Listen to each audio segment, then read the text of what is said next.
মজুরি বৃদ্ধির দাবিতে নগর ভবনে তালা দিয়ে এবং বিদ্যুৎ সরবরাহ বন্ধ করে বিক্ষোভ করছেন রাজশাহী সিটি কর্পোরেশনের শ্রমিকরা। এই মুহূর্তে সেখানে আছেন সহকর্মী মওদুদ রানা, সরাসরি যাচ্ছি তার কাছে। ঘোষিত একজন দক্ষ শ্রমিকের যে সম্মানী সেটি 750 টাকা প্রতিদিন এবং একজন সাধারণ শ্রমিকের যে মজুরি সেটি 700 টাকা।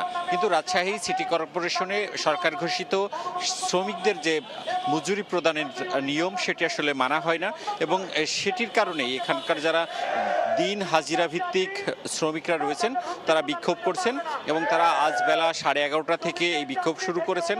এখনও তাদের বিক্ষোভ চলমান এবং এই বিক্ষোভ কর্মসূচি তারা করতে গিয়ে রাজশাহী সিটি কর্পোরেশনের যতগুলো ফটক রয়েছে অর্থাৎ গেট রয়েছে সেগুলো তারা বন্ধ করে দিয়েছেন এবং সিটি কর্পোরেশনের সামনের যে ফাঁকা জায়গাটি রয়েছে সেখানে তারা অবস্থান করছেন, তারা স্লোগান দিচ্ছেন এবং তাদের যে দাবি আদায়ের পক্ষে যুক্তিগুলো রয়েছেন সেই যুক্তিগুলো এখানে পেশ করছেন।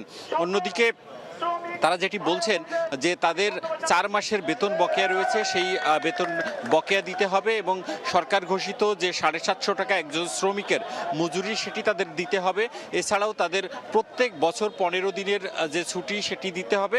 একই সাথে যে উৎসব ভাতা রয়েছে সেই উৎসব ভাতা প্রদান করতে হবে। তাদের এই দাবি দেওয়া তারা রাজশাহী সিটি কর্পোরেশন যে কর্তৃপক্ষ রয়েছেন, সচিব সহ অন্যান্যরা রয়েছেন, তাদের কাছে পেশ করেছেন এবং আমরা দেখেছিলাম যে এখানে রাজশাহী সিটি কর্পোরেশন কর্তৃপক্ষ এসেছিলেন, তারা এই শ্রমিকদের সাথে কথা বলার চেষ্টা করেছিলেন। কিন্তু শ্রমিকরা যেটি বলছেন যে তারা এর আগেও একাধিকবার আন্দোলন করেছেন কিন্তু কোনোবারই তাদের দাবি দেওয়া পূরণ হয়নি। তারা বলছেন যে এখানে রাজশাহী সিটি কর্পোরেশনের যারা ঊর্ধ্বতন কর্তৃপক্ষ আছে তাদের যে দাবিগুলো সেগুলো মানা হচ্ছে কিনা সেই ঘোষণা দিতে হবে।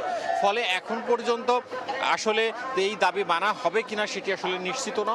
অন্যদিকে যারা আন্দোলন করছেন তারা যেটি বলছেন যে তাদের দাবি মানা না হওয়া পর্যন্ত তারা আন্দোলন চালিয়ে যাবেন এবং তারা হুঁশিয়ারি দিচ্ছেন যে তাদের আন্দোলনের যে কর্মসূচি তার ব্যাপ্তি আরও বাড়বে। এই ছিল রাজশাহী সিটি কর্পোরেশন থেকে আমার কাছে সর্বশেষ।